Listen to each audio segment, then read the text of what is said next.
Skelattack is an infuriating but beautiful platformer that will push your skills to the limit. I'm Roy McCoy, and today I'm looking at the platformer Skelattack. The first thing upon loading this up, I was treated to one of the biggest surprises I did not see coming. Developed by Ukuza? How do you say that? Suddenly flashed up the logo of Konami. Konami have made a game! Well, they didn't really make a game, they did what all the cool kids are doing. They effectively supported an indie developer and put their name on it, but Konami have made a game! Oh, Konami, could you not just come out and re-release Suikoden, maybe a Metal Gear Solid remake? How about, I don't know, Silent Hill, new Silent Hill? Hell, just bring me Suikoden, that's all I want! Come on, Konami! Anyway, enough about my rant at Konami, let's focus on Skelattack. The plot goes something a little bit like this. You take control of Scully the Skeleton, not to be confused with the X-Files character, who has a best friend called Imber the Bat, who's also quite quick-witted. You live a peaceful life in Aftervale, where all the cool and happy dead people live. Then one day those pesky humans decide to invade, and you're tasked with defending the realm and rescue a kidnapped skeleton. The first thing you'll notice from the video is that the graphics are absolutely superb. It's like you're playing a cartoon. In fact, the graphics were so beautiful, they reminded me somehow of Discworld, the old RPG that existed on the PlayStation, but a lot more beautiful. Also, the dialogue was quite witty and the characters were really charming. Particularly Imber the Bat was the funny one, and it was the best friend of Scully the Skeleton, and some of the characters you bumped into on the way were also quite interesting.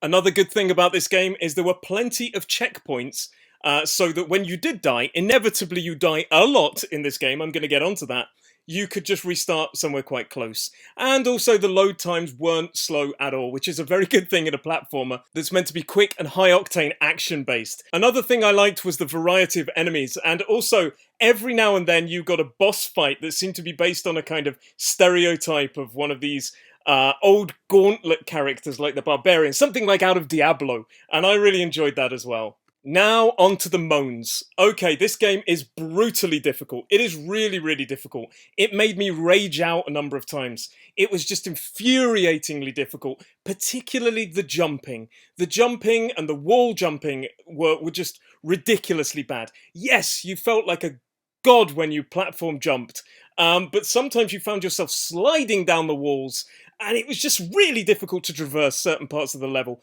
And then there were the inevitable spikes, particularly on the early levels. The spike traps were just insane. They were placed everywhere.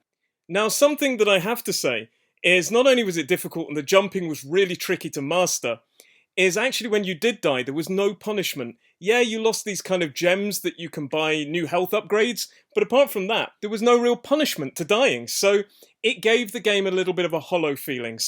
And the last little moan, if you are a trophy hunter, there is not a platinum in this game. I know this isn't vital to everybody, but if you're looking for that game, it only has, I think, 4 or 5 trophies, which I found quite disappointing. Yes, you can 100% it, but you're not going to hear that subtle ding of a platinum anytime soon. Well, ever really.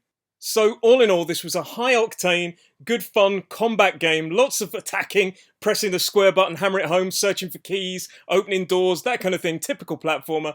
The enemies were interesting, there were boss fights, it was your typical platformer, but it was absolutely beautiful, it was funny and witty, and the story was interesting, but fundamentally I felt it was a little bit too difficult. In fact, I felt it was bloody difficult, and it took away a lot of the fun.